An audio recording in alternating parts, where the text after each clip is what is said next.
The budget on March the 20th was actually fiscally neutral. In other words, he's put in place a number of measures that will not take effect for a year or two or more. We still have a very, very slow recovery, as the Chancellor said, and I think next year it will remain slow.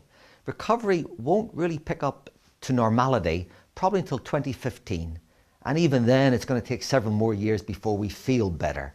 So he's put in place a number of measures which to boost the housing market. Questionable whether that will work or not, employment prospects, national insurance contributions, etc. But the real challenge is, of course, the government borrowing. The budget deficit is coming down year by year and should get below 3% by 2017.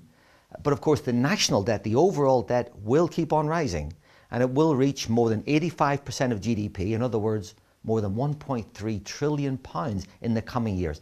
That's the big challenge for the UK economy, and that's what's holding us back from stronger recovery. The Eurozone situation is still very, very fragile.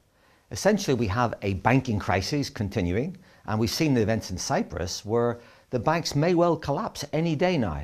Now, my view is there will not be a collapse, because if there is, we will get a domino effect across many parts of southern Europe.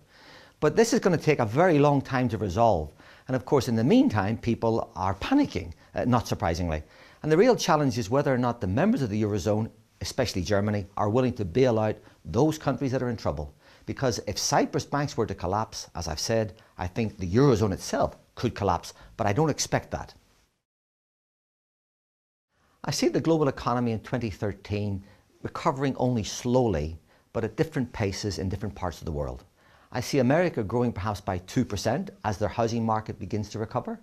I see the Eurozone, however, contracting because of the financial crisis.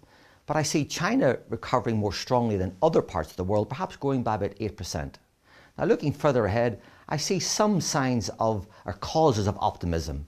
For example, I think the oil supply constraints will ease back as other sources of energy come on stream. I think that the fiscal cliff in America will ease back as well and will be resolved, and that takes some pressure off the global economy. And of course, the events in the Eurozone so far have been constrained in the Eurozone, and I don't see them spilling over into the global economy and therefore damaging global growth. So looking further ahead, I'm more optimistic than I have been for quite a long time.